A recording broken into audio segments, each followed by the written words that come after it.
بسم الله الرحمن الرحيم. أعوذ بالله من الشيطان الرجيم. بسم الله الرحمن الرحيم. الحمد لله رب العالمين، والصلاة والسلام على سيد المرسلين وعلى آله وأصحابه أجمعين. ربي يسر ولا تعسر وتمم بالخير. আসসালামু আলাইকুম ওয়া রাহমাতুল্লাহি ওয়া বারাকাতুহু। সম্মানিত উস্তাদ উস্তাদা এবং আমাদের দিনী ভাই বোনেরা, আজকে আমাদের জুজ আম্মার সিরিজ থেকে আমরা সূরাতুল কদর আমরা আলোচনা করব। কিছুটা শব্দার্থ সহ আমরা তাফসীর শুনবো। আজকে আমাদের উপস্থাপিকা হচ্ছেন উস্তাদা হুরুন নাহার। উস্তাদা, আপনি শুরু করুন, বিসমিল্লাহ। أعوذ بالله من الشيطان الرجيم بسم الله الرحمن الرحيم সূরাতুল কদর এটি অত্যন্ত অত্যন্ত মর্যাদাবান একটি সূরা। সূরা আবাসায়ের পরে সূরা আল কদর মক্কায় অবতীর্ণ। পবিত্র কোরআনের ৯৭তম সূরা। আয়াত সংখ্যা ৫। রুকু ১। এই সূরায় মূলত পবিত্র কোরআনের অবতীর্ণ হওয়া সময়কাল এবং কদর রজনীর মাহাত্ম্যই বর্ণনা করা হয়েছে। আল কদর শব্দটির অর্থ ব্যাপক।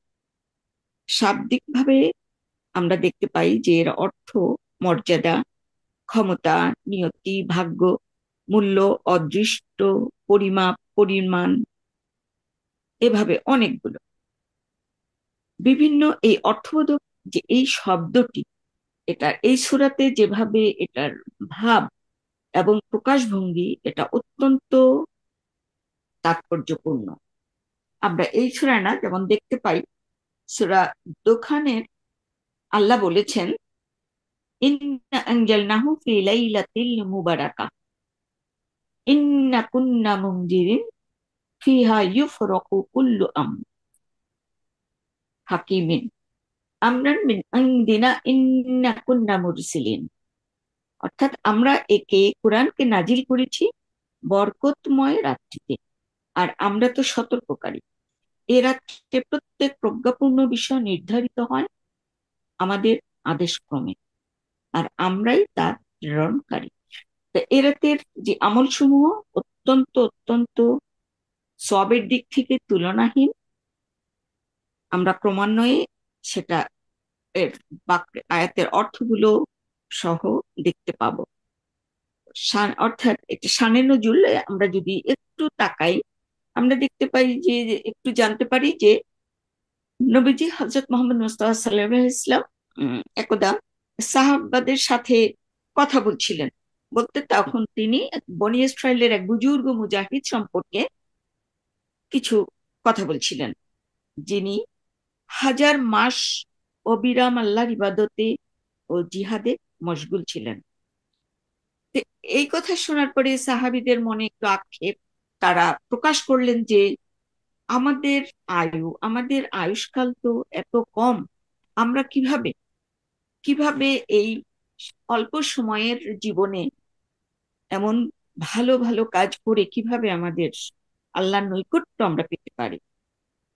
এবং একই সময়ে হযরত মুহাম্মদ সাল্লাল্লাহু আলাইহি ওয়াসাল্লাম চিন্তা করছিলেন কেমন করে আমার উম্মত তার পূর্বপুরুষদের সাথে ইবাদতে কমপ্লিট করা, যেটা আর কি ইবাদতে কমপ্লিট করতে পারবে। এভাবে তখনই ওই সময়টাতেই আল্লাহ এই সূরাটি অবতীর্ণ করেন, নাজিল করেন, যেখানে উল্লেখ আছে লাইলাতুল কদর, অর্থাৎ মর্যাদাবান রজনী বা মহিমান্বিত রজনী। যে রজনী ১০০০ মাস হতেও উত্তম। আর শুধুমাত্র একটি এই যে আহ, লাইলাতুল কদর শুধুমাত্র একটি রাতের পূর্ণাঙ্গ সূরা এটি, এবং একটি রাতের বর্ণনাতে একটি সূরা, তাতেই বোঝা যাচ্ছে যে কতটাই সম্মানিত, কতটাই মহিমান্বিত এই রজনী। এবং এটার মর্যাদাবান এই যে রজনী, এটা কিন্তু পূর্বের কোনো উম্মাহ পায়নি। এটা কেবলমাত্র উম্মতে মুহাম্মাদই এই সৌভাগ্যবান হয়েছে। এই রজনী পাওয়াতে। আমরা যদি প্রথম আয়াতে যাই, ইন্না আনজালনাহু ফি লাইলাতিল কদর, নিশ্চয়ই আমরা ইহা মহিমান্বিত রজনীতে নাজিল করেছি। শুরুতেই, আয়াতের শুরুতেই ইন্না দিয়ে শুরু। তো আমরা জানি যে ইন্না যে কোনো কথাকে জোরালো করে, এবং সাথে ইন্না অর্থাৎ নিশ্চয়ই আমরা, অর্থাৎ এখানে যে বহুবচনের ক্রিয়াপদের যে সিগা আনা হয়েছে আনজালনাহু, এখন যা কেবলই, এটা কেবলই আল্লাহর বরত্ব ও মহত্ব প্রকাশের জন্য। আমরা জানি যে যখন আল্লাহ তাআলা মানুষের প্রতি কোনো অনুগ্রহের কথা জানিয়েছেন, তখনই এই সম্মানসূচক বহুবচনে আল্লাহ উল্লেখ করেছেন। আর অন্যদিকে যখন আল্লাহ তাকে ইবাদতের কথা বলেছেন, তখন নিজেকে একক অর্থাৎ এক বচনে প্রকাশ করেছেন। তো আমরা এমন যেমন সূরা তাহাতে 14 নম্বর আয়াতে আমরা দেখি যে ইন্নানি আনাল্লাহু লা ইলাহা ইল্লা আনা ফাবুদনি ওয়া আকিমিস সালাতা লিযিকরি, আমি আল্লাহ, আমি ছাড়া কোনো মাবুদ নেই, অতএব আমার ইবাদত করো এবং আমার শরণার্থে লিযিকরি অর্থাৎ আমার শরণার্থে তোমরা সালাত কায়েম করো। এখানে সিঙ্গুলার অর্থাৎ আমি, আমার, এভাবেই আল্লাহ তাআলা ব্যক্ত করেছেন। তাহলে আমরা এখানে বুঝতে পারলাম যে ইবাদতের ক্ষেত্রে প্রকৃতপক্ষে একটু আমাদেরকে একটু ভাবায় যে প্রকৃতপক্ষে আল্লাহর একত্বকে অনুধাবন করা, একত্বকে বুঝে এবং সে বিশ্বাস অন্তরে স্থাপন করে আমরা যদি ইবাদত করি, তাহলেই আমাদের আল্লাহর নৈকট্য লাভটা সহজ হয়। তো হয়তোবা এই জন্যই আল্লাহর এভাবে প্রকাশ। আবার আমরা দেখতে পাই এই আয়াতে আনজালনাহু এই শব্দে যে হু যুক্ত দমির ব্যবহার করা হয়েছে। এখানে যে হু অর্থাৎ সরাসরি কোনো নাউন আমরা দেখতে পাচ্ছি না, কিন্তু হু দিয়ে অর্থাৎ এই হুটার ব্যবহার এমন যে যেটাকে আমরা বলি দমিরুসান অর্থাৎ মহিমান্বিত দমির। তাহলে এই হুটা অর্থাৎ সবার, আমাদের কাছে এমন একটা বিষয় বলা হচ্ছে যা কিনা সবার পূর্ব পরিচিত। হুম। দমিরটা আসলেই আমরা বুঝে নিব যে কোন সম্পর্কে বা কি বা কাকে নিয়ে বলা হচ্ছে। এটি এমন একটি দমির। তো এখানে এই হু অর্থ কোরআন। কোরআন যেহেতু আমাদের সবারই, তখন সবারই পরিচিত, তো সম্মান সূচক, এটা একটি সম্মান সূচক হু এখানে ব্যবহার করা হয়েছে, যেটা কিনা কোনো কিছুকে বিশেষভাবে আহ বলতে পারি যে সিগনিফিকেন্ট করে তোলে। তো একদিকে আল্লাহর না দিয়ে অর্থাৎ ইন্না নাহানুর এনে আল্লাহ নিজের বরত্ব মহত্ব, আবার অন্যদিকে হু এই যে দমের, এটাকে এনে পবিত্র কোরআনের যে মর্যাদা এবং কোরআন অবতীর্ণের রজনীকে মহিমান্বিত করে তিনি এই একটা আয়াতেই তিনি এই তিনটে জিনিসকে তুলে ধরেছেন, এবং যা কিনা আমাদেরকে বিশেষভাবে প্লুত করে। তো পবিত্র কোরআনে এই যে একটু আগে আমরা যেটা পেলাম যে ইন্না, এই যে সূরা দোখানে আমরা যেটা আয়াতটা বললাম, ইন্না আনজালনাহু ফি লাইলাতিন মুবারাকা, ওখানে যে মুবারাকা শব্দটা ব্যবহার হয়েছে, আমরা জানি বারাকা থেকেই, বারাকা অর্থ বরকত, সেই বারাকা থেকেই মুবারাকা। আল্লাহ বলছেন যে আমরা এটাকে অবতীর্ণ করেছি এক বরকতময় রাতে। সুতরাং একদিকে এ তো বারাকা শব্দ অর্থ বারাকা থেকেই মুবারাকা, মানে বিশেষ বরকতপূর্ণ শব্দটির বৈশিষ্ট্য হলো এই যে মুবারাকা, এটার কিন্তু একটা বিশেষ বৈশিষ্ট্য আছে। সেটা কি? সেটা হলো যে আহ এটার এমন একটা ক্ষমতা আছে, আমরা যদি বলি এভাবে বলতে পারি, it has the ability to multiply and grow, মানে চক্রহারে এটা কি করতে পারে, বাড়তে পারে। এই বারাকাটা এমন বারাকা। আর একদিকে আমরা অনেক সময় আমাদেরকে ভাবিয়ে তোলে, এবং যেটা কিনা আমাদের সামনে স্পষ্ট আসে, এই যে কথা, একটা হলো লাইলা মুবারাকা, এই শব্দটা দিয়ে এটা মনে হচ্ছে যেন যে কোরআনের যে বারাকা আমরা অনেক সময় প্রকাশ করে থাকি, দ্যাট মিনস এসেন্স অফ যে বারাকা, এই শব্দটা দিয়ে এটা আমাদের সেই কথাটাকে মনে করিয়ে দেয়। আবার কোরআন নাজিলের যে সময়কাল, সেটাও আল্লাহ তাআলা স্পষ্ট করেছেন সূরা বাকারাতে। সূরা বাকারাতে আল্লাহ তাআলা বলছেন, শাহরু রমাদানাল্লাযী উনজিলা ফীহিল কুরআন হুদাল লিন্নাসি ওয়া বায়্যিনাতিন মিনাল হুদা ওয়াল ফুরকান। অর্থাৎ রমজান মাস, যে মাসে নাজিল হয়েছে কোরআন, মানব জাতির হেদায়েত ও হেদায়েতের স্পষ্ট ব্যাখ্যা হিসেবে, এবং হক ও বাতিলের মধ্যে পার্থক্যকারী হিসেবে। তো সুতরাং আমাদের এখানে এই স্পষ্ট আল্লাহর এই আয়াত থেকে আমরা স্পষ্ট বুঝতে পারছি যে সূরা আল কদর যে রাত, সেটা সময়কালটা কখন, সেটা হলো রমাজান মাসে। তবে বিভিন্ন আলেমগণের আহ মতে কিভাবে কখন কোরআন সংরক্ষিত বা অবতীর্ণ হয়েছে, এটার মধ্যে কিছু কিছু মতামতের পরেও অনেকের অনেক মতামত আছে, কিন্তু তারপরেও বেশিরভাগ আলেমগণ বা তাফসীরবিদগণ যেই ঐক্যমত পোষণ করেন, সেখানে এভাবে আসছে যে পবিত্র কোরআন সর্বপ্রথম লাহে মাহফুজে সংরক্ষিত ছিল, অতঃপর সম্পূর্ণ কোরআন একত্রে পৃথিবীর নিকটবর্তী আসমানে অর্থাৎ বাইতুল ইজ্জাতে অবতীর্ণ করেছেন। আর সেখান থেকে ক্রমান্বয়ে প্রয়োজন সাপেক্ষে নবী মোহাম্মদ সাল্লাল্লাহু আলাইহি ওয়াসাল্লামের প্রতি জিব্রাইল আলাইহিস সালামের মাধ্যমে ওহী হিসেবে আয়াত অর্থাৎ ছোট ছোট অংশে প্রেরণ করেছেন।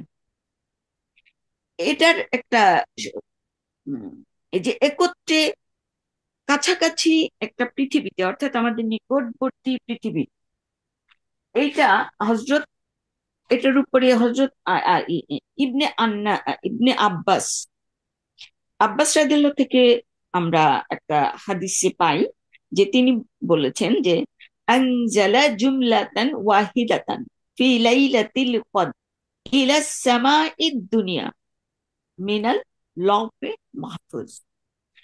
এটা থেকে আমরা এই হাদিসটা থেকেও একটু বুঝতে পারি যে সংরক্ষিত অবস্থায় লওহে মাহফুজে ছিল, এবং সেখান থেকে একসাথে কোরআনটা আমাদের নিকটবর্তী পৃথিবী আসমান অর্থাৎ বাইতুল ইজ্জাতে আল্লাহ অবতীর্ণ করিয়েছেন।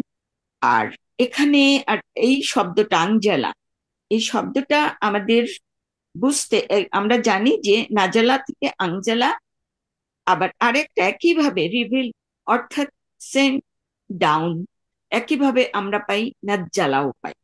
কিন্তু নাজ্জালার মধ্যে ওখানে একটা সময়ের ব্যাপ্তিকাল আছে, কিন্তু আঞ্জালার অর্থটা এভাবে আসে যে ইট টেকস ওয়ান্স। যেমন আমি একটা কোনো একটা কিছু একজনকে একটা ইনফর্ম করবো, জাস্ট জানালাম, এই যে এই ধরনের অর্থটা মিন করে আঞ্জালা। আর অপরদিকে নাজ্জালা যদিও সেন্ট ডাউন, তারপরেও ওটার মধ্যে আহ আমরা যদি বলতে যাই ইট tax over time, that means it's a process, time to time এভাবে নাজ্জালার কাজটা হয়।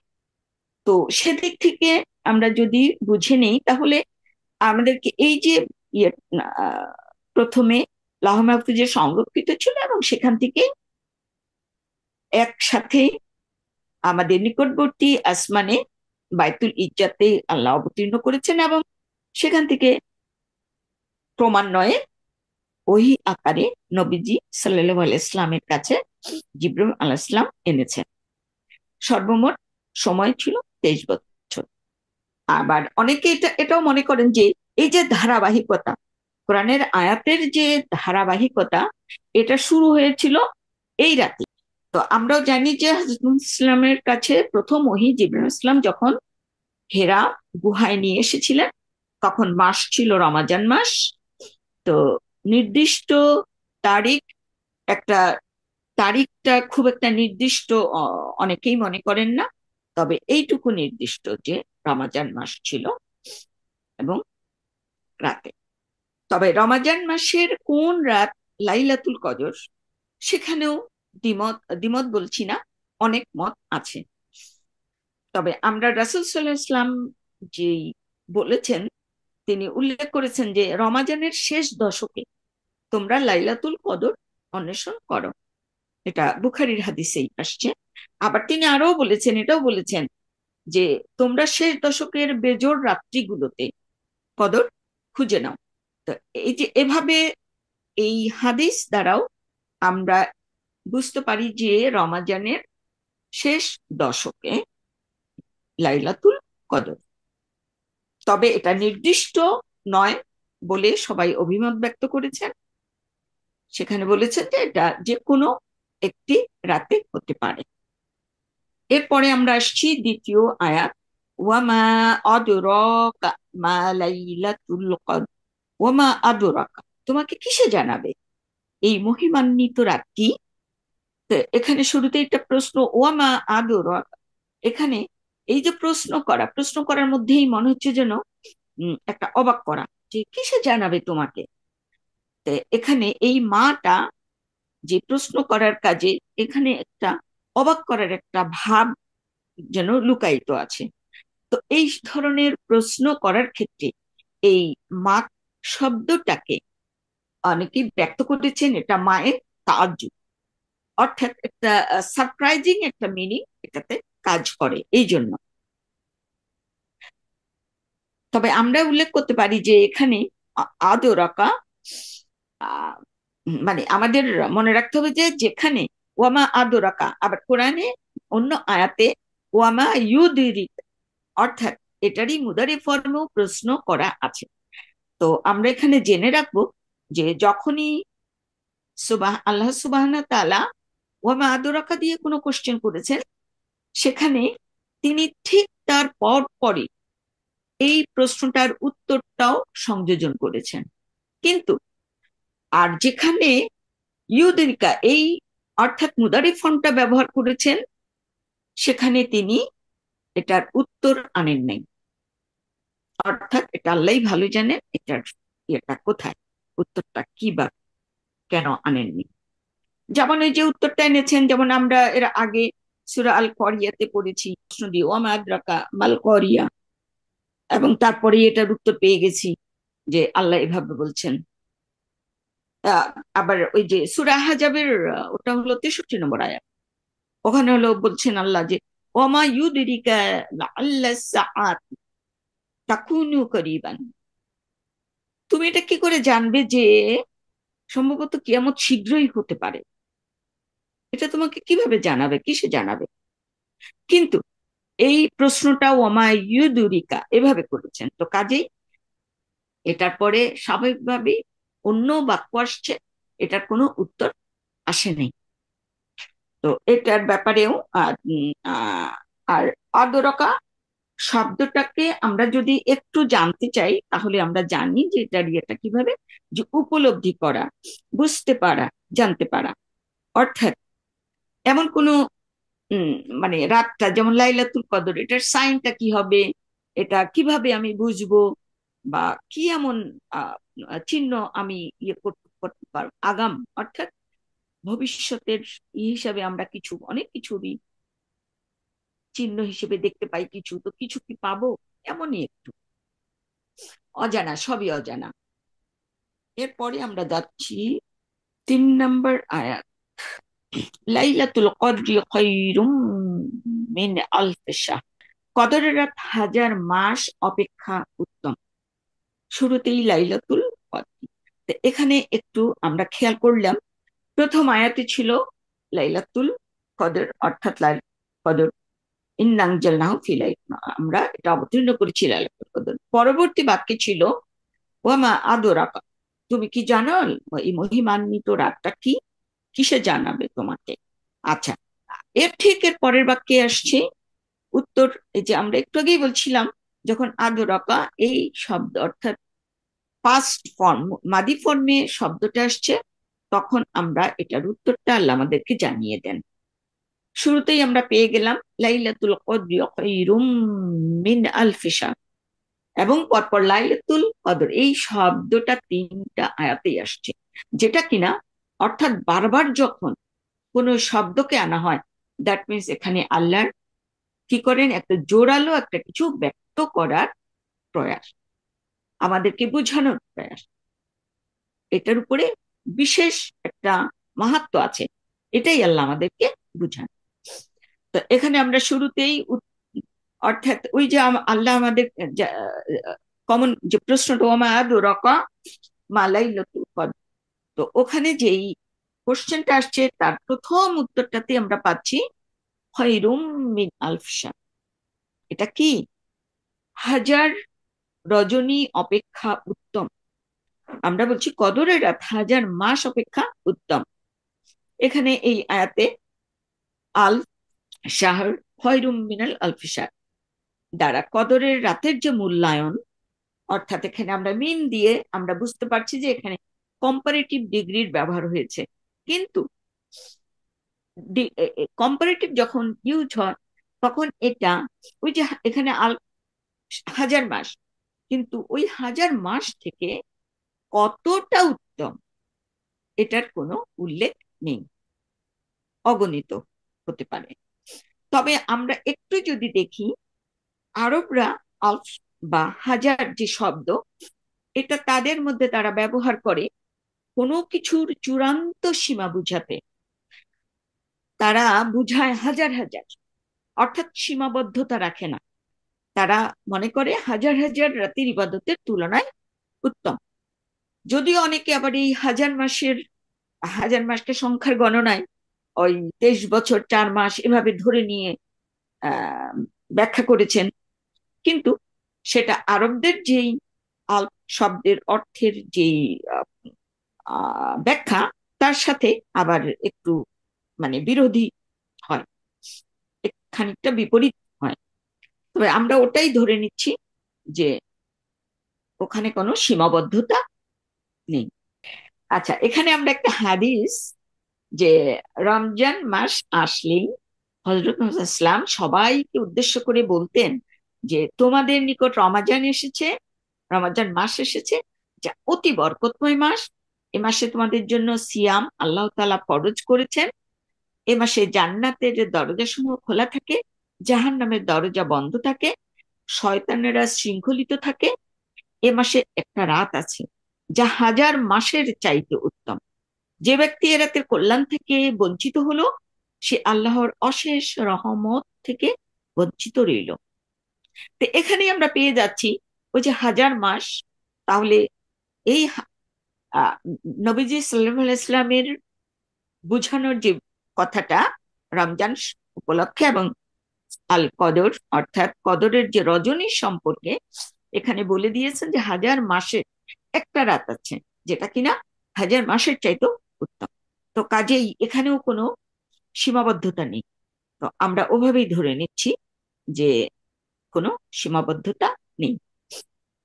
তারপরে আমরা যাচ্ছি, তবে এখানে আল কদর যে সূরাটির নাম, সেদিক থেকে যে বরকতময় কদর শব্দটার যে মহিমান্বিত যে অর্থ, যে মাহাত্ম্য, এই আয়াত থেকেও আমরা কি করতে পারি, বুঝতে পারি।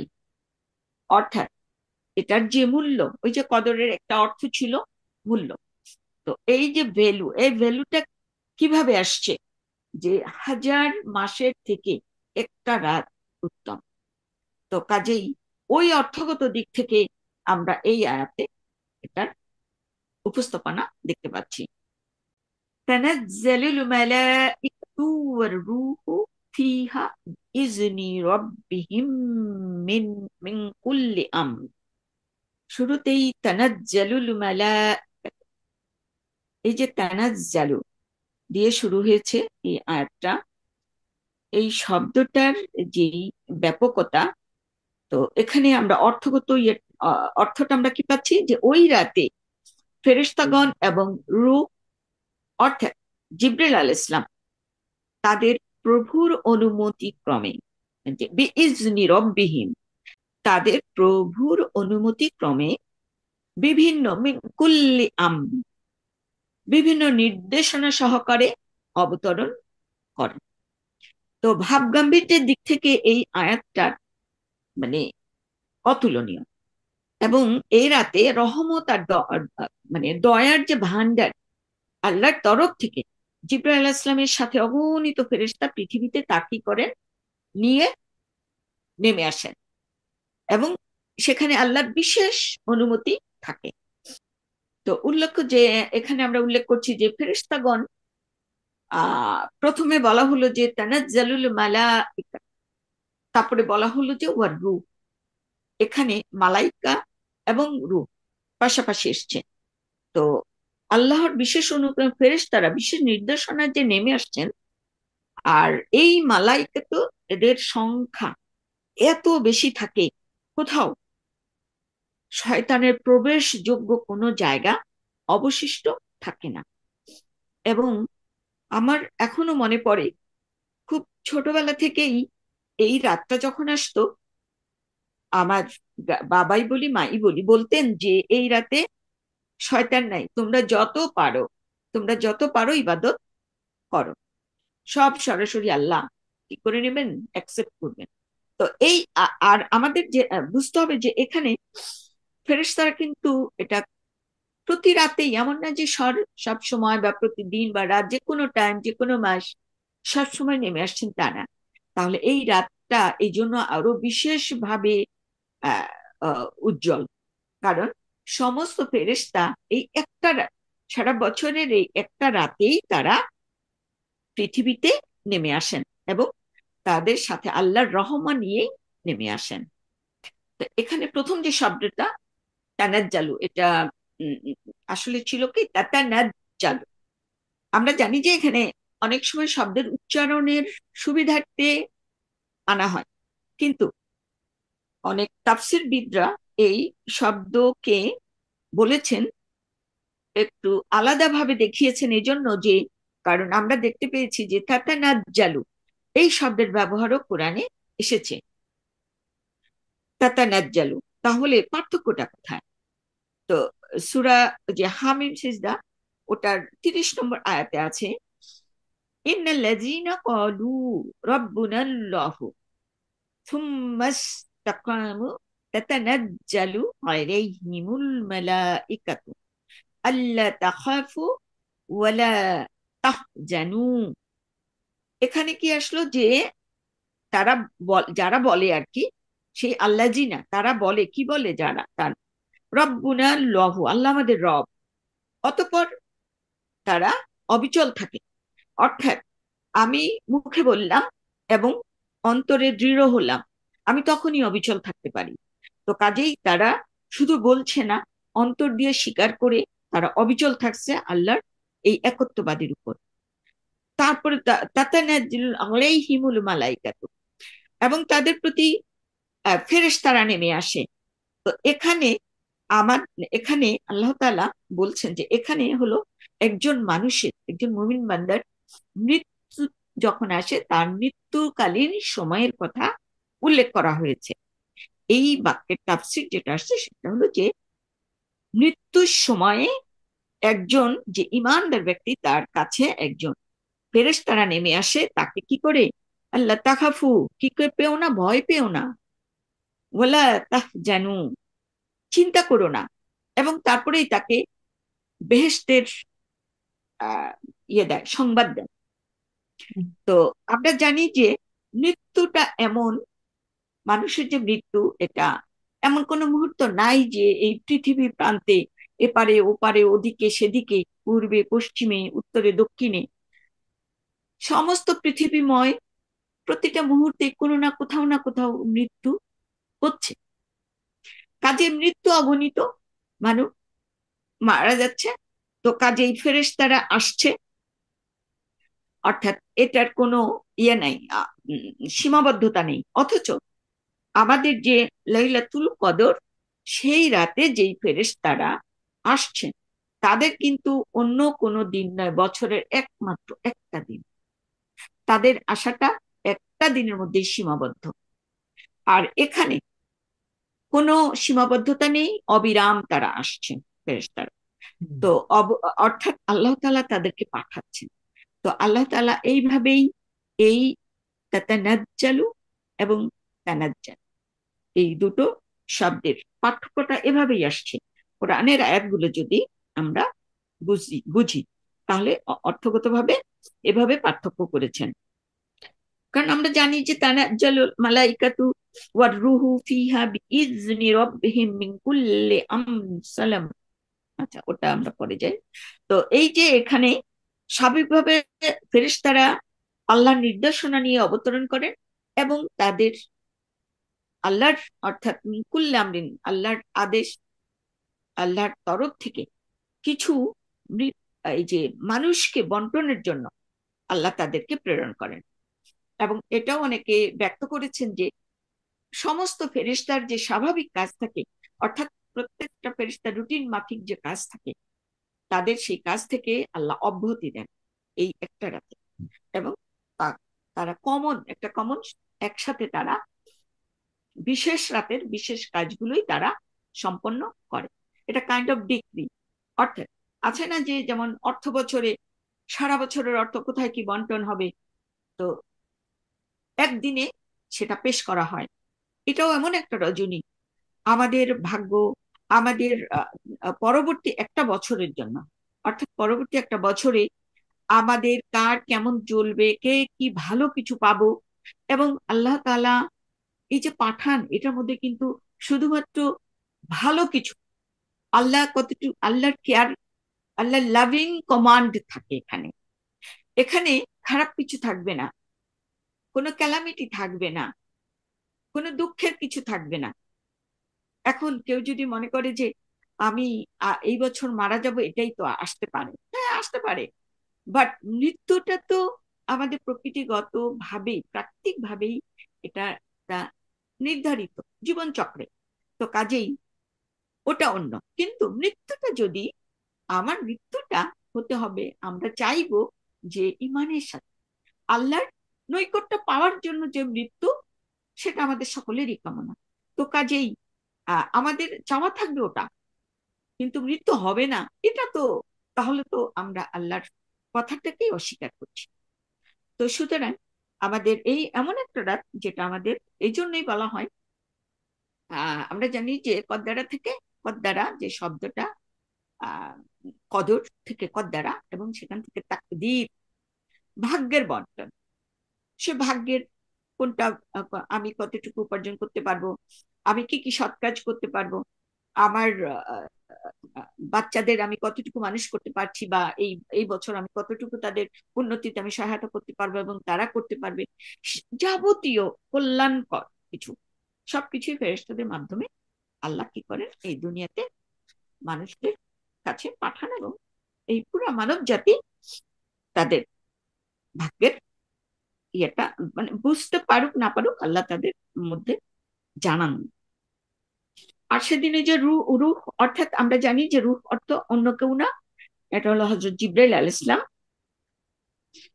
তবে এই আয়াতে মালাইকাতু ওয়ার রূহ, এটাও একটা ব্যাপার যে রূহ শব্দটা, উনি তো অতি সম্মানীয় একজন ফেরেশতা, তো উনি কেন আগে আসলেন না?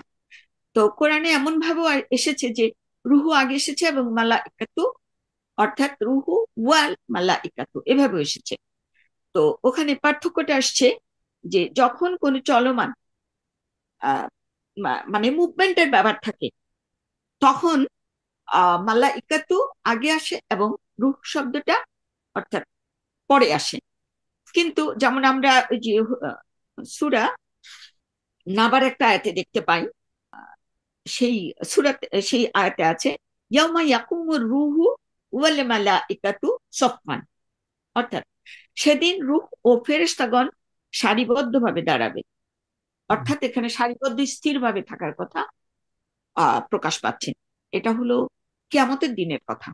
ঠিক তার আগের আয়াতে কিয়ামতের কথা আছে, এবং তার সাথে এইটুকু যে সেদিন সেদিন তারা কিভাবে দাঁড়াবে, ইয়াউমা ইয়াকুমুর রূহু ওয়াল মালাইকাতু সফফান, সারিবদ্ধভাবে। তো এখানে রূহু অর্থাৎ জিবরাইল আলাইহিস সালামের কথা প্রথমে আসছে, এবং তারপরে আসছে সকল ফেরেশতাদের কথা। তো এখানে এই যে আহ, ব্যবহার, অর্থাৎ তারা কিন্তু স্থির থাকবেন, তার দাঁড়ানো অবস্থায় থাকবেন, একটা অবস্থার কথা বুঝিয়েছেন। তো কাজেই যখন চলমান মানে মুভমেন্ট, এই গতি থাকবে, তখন মালাইকাতু এই শব্দটা পরে আগে আসবে এবং রূহু পরে যাবে। আর যখন স্থির, তখন রূহু আগে আসবে এবং মালাইকাতু এটা পরে যাবে। তো এই যে আসলে ভাষার প্রয়োগ, এই ধরনের যে ভাষা প্রয়োগ, এটা হলো একদিকে যেমন পবিত্র কোরআনের সৌন্দর্য, আবার অন্যদিকে এই নির্দিষ্ট যেটা সম্পর্কে বলা হয় সেটার মর্যাদা বৃদ্ধি, দুভাবেই কাজ করে। তারপরে আবার আমরা শেষের অংশ পাচ্ছি মিন কুল্লি এখন মিনের ভিন্ন ভিন্ন অর্থে কোরআনে আসছে, এটা আমরাও জানি। তবে এটা মিনের শাব্দিক অর্থ যেটা ফ্রম, সরি, হতে। তো কিন্তু প্রকৃতপক্ষে ক্লাসিক্যাল যে আরবি, সেখানে মিনের ভিন্ন ভিন্ন অর্থে আসছে। তো এখানে মিনের অর্থ কিভাবে আসছে, যে কুল্লে আমরি, অর্থাৎ প্রত্যেকটা ভালো কাজের, প্রত্যেকটা কাজের আল্লাহর তরফ থেকে, আল্লাহ। তবে আমাদের মনে রাখতে হবে যে যেই কাজগুলো ফেরেশতারা, কাজের কথাগুলো ফেরেশতারা আমাদের জন্য নিয়ে আসছেন, সেগুলো আল্লাহ তো অলরেডি ডিসাইডেড, আল্লাহ তাআলা অলরেডি ডিসাইডেড। তিনি শুধুমাত্র ফেরেশতা তাদের মাধ্যমে এটা মানব জাতির কল্যাণে আসছে, পেশ করা হচ্ছে, এটাই। তো এখানে মিনকুল আমরে অর্থাৎ আহ আল্লাহ কিসের, ফেরেশতারা নেমে আসছে because of every single thing, এই যে উইথ দ্য, ওটাকে কি বলে, permission, with the permission of Allah. তারা যে কামিং ডাউন করছে, তারা প্রত্যেকটা জিনিসের এটা নিয়ে আল্লাহর পারমিশন নিয়ে আসছে। অনেক তাফসীরবিদদের মতে এর পরের যে আয়াতটা আসছে, অর্থাৎ শেষ যে আয়াতটা আসছে, সালামুন, সালামুন, সালামুন যে শব্দটা আসছে, অনেকে আবার এইখানে এভাবে একসাথে আহ, মিলিয়েছেন যে মিন কুল্লি সালামুন, অর্থাৎ আল্লাহ থেকে ফেরেশতাকুল পারমিশন নিচ্ছে, এবং যাতে সালামুন, শান্তি, শান্তিময়, তো শান্তির যে বার্তা, সেটা মানুষের কাছে পৌঁছে দেবেন। কিন্তু আবার আমরা যদি ওই অংশটাকে সালামুন হিয়া হাত্তা, আমরা যদি এভাবে বলি হিয়া হাত্তা মাতলাইল ফাজর, ওখানে ওই যে মাতলাই, ওটা ওই শব্দটার অর্থটা আমরা আগে জেনে নিই। সেটা হলো কি, আহ এটা উদয়স্থল হতে পারে, সূর্যোদয়ের দিক হতে পারে, মানে প্রকাশিত হওয়া, তাওয়া, তলা হলো প্রকাশিত হওয়া, আর এটা হলো মাতুলা। তো ওখানে হলো সূর্যোদয়ের দিক, অর্থাৎ এটার অর্থগত যে ভাবগত অর্থ, সেটা হলো যে সূর্য উদয়ের সাথে যে হালকা করে যেই আলোর যে বিচ্ছুরণ হয়, ওই সময়টা পর্যন্ত, হাত্তা মাতলাইল ফাজর। প্রকৃতপক্ষে আমরা যেমন সূর্য, যেমন আমরা ফজরের নামাজ বলি, তারপরে রোজার সময় আমরা অনেকেই জানি যে আমাদের আহ, সাহুর খাওয়ার সময় যেটা, সেটাও আমরা জানি যে ওই যে সকাল হওয়ার, বেশ অন্ধকার থাকতে, তারপরে ফজরের নামাজ। কিন্তু এই ক্ষেত্রে একটু হালকা করে মানে আলোময় হতে পারবে ওই দিনটা, ওই লাইলাতুল কদরের রাতটা, ওই পর্যন্ত আল্লাহর সালামুন মানে শান্তিময়। তো ওখানে একটা গেল ওভাবে মত, আর একটা হলো সালামুন, এটাকে খবর ধরা হয়েছে হিয়ার সাথে।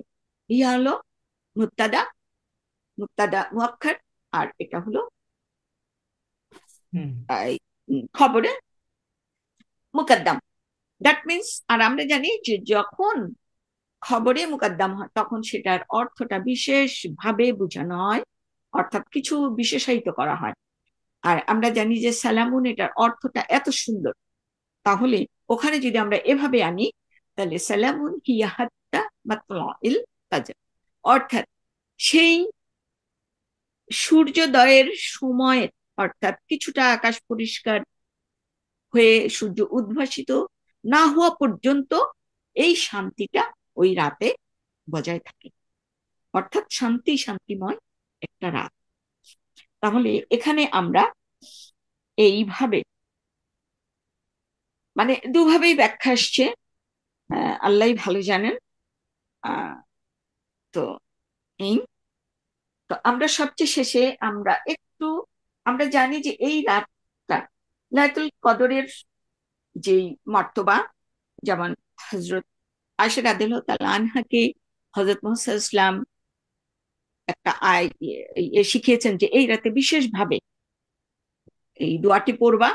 তো সেটা হলো কি, আল্লাহুম্মা আফুন কারিম তুহিব্বুল আফওয়া ফাফু আন্নি, যে আল্লাহ তুমি কি করো, ক্ষমা করতে পছন্দ করো, তুমি আমাকে ক্ষমা ভালোবাসো, ক্ষমা করতে পছন্দ করো, সুতরাং তুমি আমাকে ক্ষমা করো। তো এভাবে লাইলাতুল কদর, এই রজনীর আমরা যদি মাহাত্ম্য, বরত্ব সবকিছু নিয়ে অনেক অনেক কথাও বলি, আসলে শেষ হওয়ার না, এমন মর্তবা, এমন সুন্দর একটা রাত। তো যেখানে আমরা পাচ্ছি, একটা হলো লাইলাতুল, একটা যেমন ছিল যে মর্যাদার রাত, একটা ছিল ডিক্রির, অর্থাৎ আল্লাহর তরফ থেকে ফরমান জারির রাত, তারপরে একটা সম্মানের রাত, রেসপেক্ট, তারপরে আরেকটা ছিল কি, যে অতি অতি উত্তম, কতটা উত্তম, সীমাবদ্ধতার বাইরে, অর্থাৎ অসীম, হাজার হাজার মাস থেকে উত্তম রাত। তাহলে আমরা এক কথা বলতে পারি যে অতি অতি মূল্যবান এই রাতের, সবচেয়েটাই আল্লাহর কাছে আমাদের কামনা থাকলো যে আল্লাহ আমাদের এই রাতের যেই আহ অনুগ্রহ, সেটা যেন আমাদের ভাগ্যে থাকে, আল্লাহ যেন আমাদেরকে সেইভাবে কবুল করেন। সুবহানাল্লাহ। অনেকক্ষণ থেকে খুব মুগ্ধ হয়ে একেবারে হারিয়ে গিয়েছিলাম আসলে। আলহামদুলিল্লাহ, এত সুন্দর আলোচনা হয়েছে, এত গুরুত্বপূর্ণ, এত মহিমান্বিত একটি সূরা, কোরআনের একটা বিশেষ সূরা। আজকে তার আলোচনা শুনলাম, এবং রমজান মাসে আমরা সবাই এই সূরার আলোকে ইবাদত বন্দিগিতে অনেক ব্যস্ত হয়ে যাই, এবং আলহামদুলিল্লাহ সবাই অনেক ইবাদত করার চেষ্টা করেন। কিন্তু রমজান মাস চলে গেলে আবার সেটা আমরা ভুলে যাই। এই সূরার মাধ্যমে পবিত্র কোরআন সম্পর্কে আসলে আরো একটি বার আমরা যতবারই এটা পড়ি, ততবারই কিন্তু আমাদেরকে স্মরণ করিয়ে দিচ্ছে যে এই রাতে কোরআন নাজিল হয়েছিল। এই রাতে এই রাতটা রমজান মাস বলেই রমজান মাসেও এত সওয়াব আল্লাহ আমাদেরকে দেন। পুরা রমজান মাসে প্রতিটি ইবাদতের গুণগত মান অনেক অনেক অনেক বেশি। এই মাস, তারপরে ওই রাত লাইলাতুল কদর, কোরআন নাজিল হয়েছিল। কোরআন নাজিল হওয়ার জন্যে রমজান মাস একটা বিশেষ মাস, মাস। সর্বশ্রেষ্ঠ মাস। এবং এই কোরআনটা আমরা এখনো ভালো করে ধারণ করতে পারিনি, অনুভব করতে পারিনি, উপলব্ধি করতে পারিনি। তো আজকে এই সূরার মাধ্যমে আমরা সকলকে জাস্ট অনুরোধ করছি যে কোরআন যে কিতাব, সর্বশেষ কিতাব আমাদের নবী মুহাম্মদ সাল্লাল্লাহু আলাইহি সাল্লামের মাধ্যমে আল্লাহ আমাদের কাছে পাঠিয়েছেন, এটা আমাদের কাছে আছে। এর মধ্যেই অনেক কিছুর সমাধান আছে। তো আল্লাহ আমাদের তৌফিক দান করুন, আমরা যাতে কোরআনটাকে ভালোভাবে উপলব্ধি করতে পারি এবং তার যে আলো আমাদের জীবনে ছড়িয়ে দিতে পারি। ওস্তাদ ফারুজ পাটোয়ারি, আপনার কাছ থেকে কিছু শুনি আজকের আলোচনা সম্পর্কে। আসসালামু আলাইকুম রহমতুল্লাহ বারাকাতু উস্তাজ। ওয়ালাইকুম আসসালাম রব্বি রহমতুল্লাহ। ইশরাহ লি সাদরি ওয়া ইয়াসসির লি আমরি ওয়াহলুল উকদাতাম মিন লিসানি ইয়াফকাহু কাওলি। আসলে উস্তাজ, আপু এত সুন্দর করে গ্রামার, তাফসির এবং আমাদের হিস্টোরি এত সুন্দর করে স্ট্রিক দিয়ে উনি ব্যাখ্যা করেছেন, সুবহানাল্লাহ বিহামদিহি। আহ আসলে সত্যি বলতে আমিও আপনার মতোই খুবই মুগ্ধ হয়ে শুনেছি। আলহামদুলিল্লাহ, আলহামদুলিল্লাহ, আলহামদুলিল্লাহ। সত্যি ওস্তাজ, আপনি যে কথাটা বলেছেন সেটাই সেটা আমি সেই কথাটাকেই আবার একটু রিপিট করব। সেটা হলো যে ওস্তাজ, রমাদান, আমরা যে রোজা রাখছি, আমাদের যে রোজার যে বিধানটা আল্লাহ রাব্বুল আলামিন আমাদের জন্য নাজিল করেছেন, এর আগেই কিন্তু কোরআন নাজিল হয়েছে।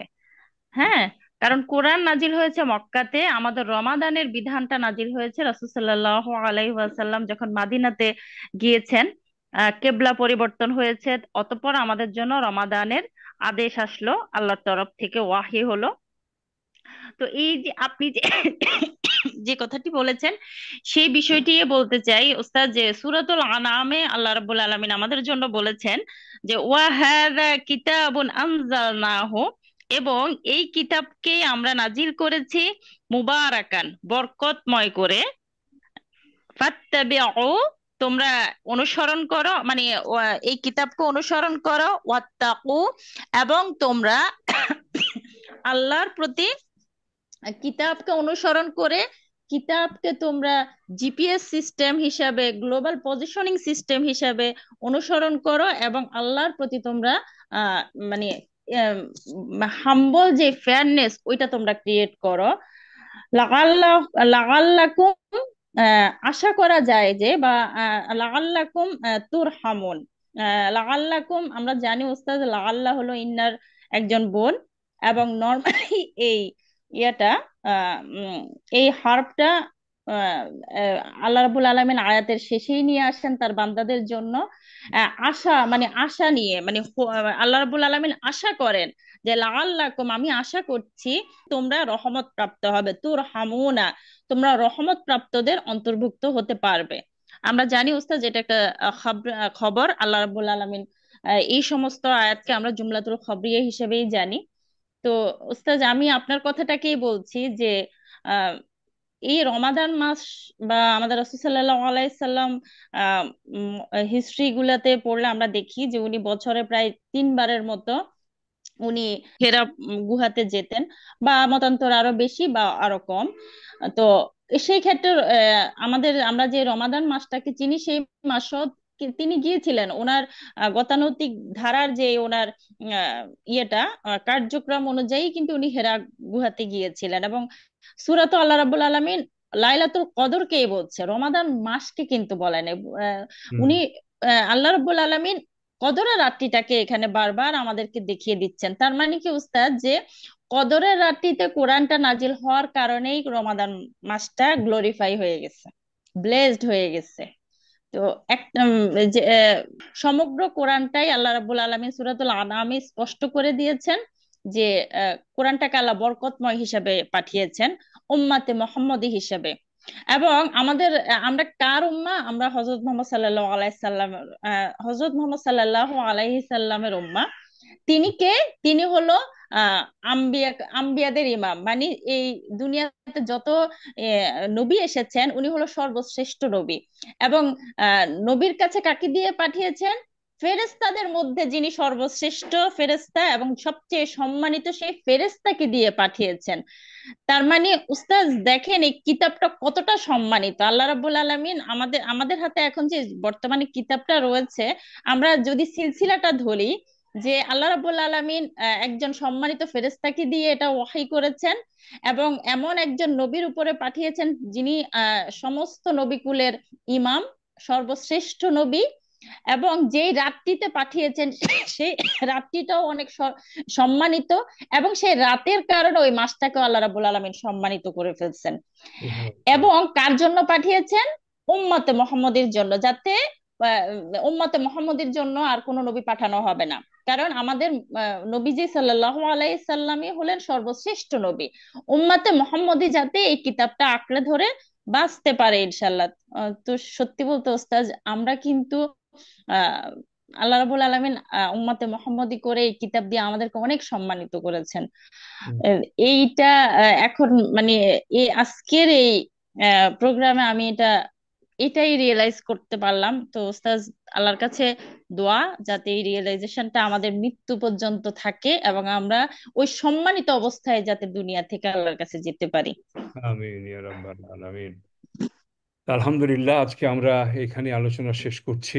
সুবহানাকা আল্লাহুম্মা ওয়া বিহামদিকা আশহাদু আল্লা ইলাহা ইল্লা আনতা আস্তাগফিরুকা ওয়া আতুবু ইলাইক। আসসালামু আলাইকুম ওয়া রাহমাতুল্লাহি ওয়া বারাকাতুহু।